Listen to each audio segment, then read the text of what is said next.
Ena gospodarstvenica in 8 gospodarstvenikov je v Galusovi dvorani Cankarjevega doma v Ljubljani prejelo nagrado Gospodarske zbornice Slovenije za izjemne gospodarske in podjetniške dosežke. Letošnji nagrajenci so Borut Čeh, Labena, Rado Čulibrk, Niko Železniki, dr. Robert Golob, Gen-I, Branko Kamenšek, Lek Veterina, Ivan Kralj, Arex, Matjaž Omladič, Novem Kar Interior Design, dr. Mark Pleško, Cozy Lab, Iztok Špan, Tajfun in doktorica Flora Cvetka Tinauer, EBA. Prvič se je zbralo več kot 1300 gospodarstvenikov na enem mestu v čast teh naših izjemnih zmagovalcev, nagrajencev. Častna govorca na 50. podelitvi nagrade GZS, kjer so se posebej poklonili tudi vsem 353 dosedanjim prejemnikom slovenskih gospodarskih oskarjev, sta bila predsednik Republike Slovenije Borut Pahor in Aleksander Čeferin, predsednik UEFA. Nocoj je prazničen večer, nocoj bomo slavili zmagovalce, ljudi, ki so med najbolj uspešni.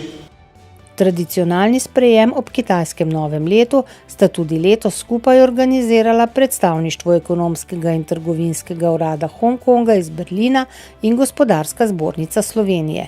Na dogodku sta o gospodarskih odnosih in možnostih za povečanje poslovnega sodelovanja spregovorila direktorica predstavništva in slovenski minister za kmetijstvo, gozdarstvo in prehrano. Kot drugo pa je bolj čvrsto sodelovanje urada v Hongkongu za trgovino in ekonomijo, ki je mogoče celo najbolj pomemben urad v Hongkongu za našo gospodarsko zbornico, z namenom, da se naredi platforma za gospodarsko sodelovanje.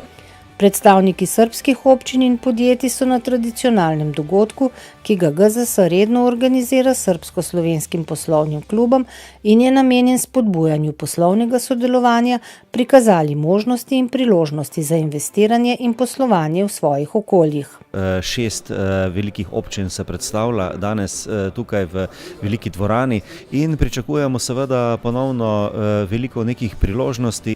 Na mednarodni konferenci Kako lahko uspešno vključimo vajeništvo in praktično usposabljanje z delom v sisteme poklicnega izobraževanja in usposabljanja so udeleženci razpravljali o modelih praktičnega usposabljanja z delom oziroma vajeništva, ki naj bi se razvili v posameznih državah v prihodnosti in predstavili priporočila za nadaljnji razvoj.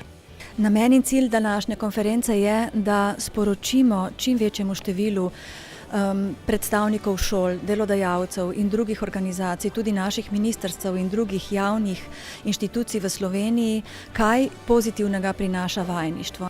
Ob uspešnem zaključku projekta Zdravi na kvadrat 2 je GZS, Združenje kemijske industrije, pripravilo zaključno konferenco, na kateri so bile med drugim predstavljene tudi dobre prakse promocije zdravega načina življenja v podjetjih. V okviru projektov Zdravi na kvadrat se je v 4 letih v aktivnosti za promocijo zdravja vključilo preko 6500 zaposlenih iz kemijske in drugih predelovalnih industrij. Mi smo sodelovali z Gospodarsko zbornico, naša mentorica je bila Helena Okorn, ki nam je svetovala, kako ćemo mi izboljšati naše obstoječe jedilnike. Na skupni konferenci UNCITRAL in stalne arbitraže pri GZS o reševanju sporov so gostili ugledne strokovnjake z področja reševanja sporov in povezali udeležence iz vsega sveta, predvsem arbitre, odvetnike, pravnike iz gospodarstva, mednarodno usmerjene podjetnike ter predstavnike državnih institucij. Takšna srečanja so pravzaprav nujna.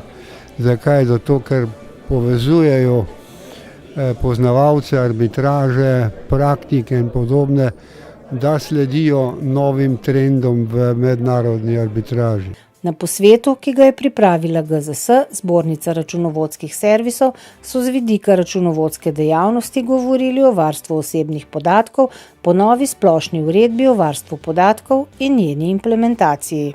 Računovodski servisi se morajo zavedati, da podatke obdelujejo v imenu in za račun svojih strank, torej ne v svojem lastnem imenu, razen takrat, kadar podatke obdelujejo svojih lastnih zaposlenih. V okviru 37. mednarodne konference o razvoju organizacijskih znanosti z naslovom Organizacija in negotovost v digitalni dobi je bil organiziran tudi dogodek Poslovna odličnost organizacij, na katerem so udeleženci udeležencem med drugim predstavili najboljše prakse iz Slovenije na področju odličnosti poslovanja tako v gospodarstvu kot tudi javnem sektorju.